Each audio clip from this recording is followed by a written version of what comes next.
Hey guys, this is something else I've been working on. I know it's not Durango content, but I've got a 2017 Cadillac ATS and lost all compression on cylinder 3.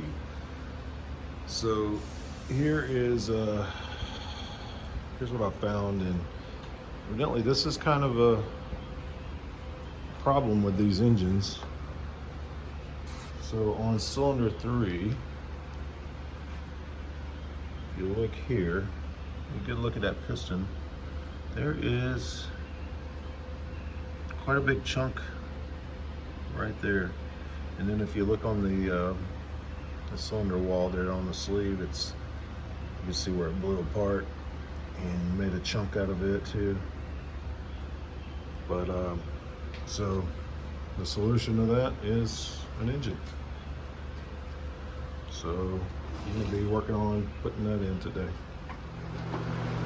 All right, so just a progress update. I've got the new used motor in place. It's bolted up to the transmission. Old motor's over here. Not looking too great. But before too long, I'll have this back up in the car, and hopefully I'll be able to get it started. All right, another quick update. Got all the wiring harness back in place, the radiator and fan and the intercooler, everything's hooked up. So this thing is ready to go back into the car now. So next update will be putting it back in the car. All right, guys, so it's later in the day. I just finished washing the Cadillac, and we got the motor in earlier, and it runs good. Yeah, no check engine lights. Everything runs well. It did smoke a bit after startup, and it took a little while for that to go away. But it ran really well on the way home. I drove it about 30 to 40 miles to get home, and I'm probably running a total of about 50 miles now, and no problems.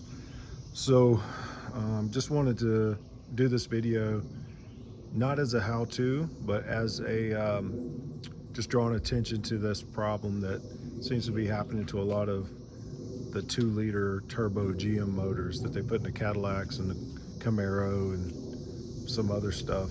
If you do some Googling, you'll find out that's a common thing. Is cylinder number 3 pistons seem to crack a lot, and in this case it cracked and it gouged the cylinder wall. So at that point the motor is done. There's no point in trying to get it re-sleeved or anything like that. It's just done. Junkyard motor was a couple $1,000, and we're back on the road and going again. And if you're planning on doing this swap yourself, it's fairly easy if you do like I did and drop the motor out of the bottom. If you got a lift and everything, and once you drop it out of the bottom, it's so much easier to work on everything.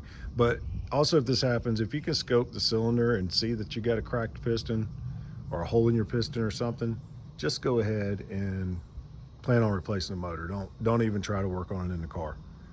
It's not worth it at all. I pulled the heads and all, I pulled the head before I did the swap to try to see if there was something I could do to fix it.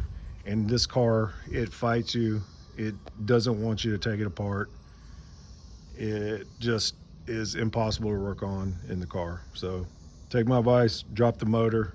Don't even waste your time working on it in the car if it's something major like that. But anyway, the Durango is here. Got another video coming real soon.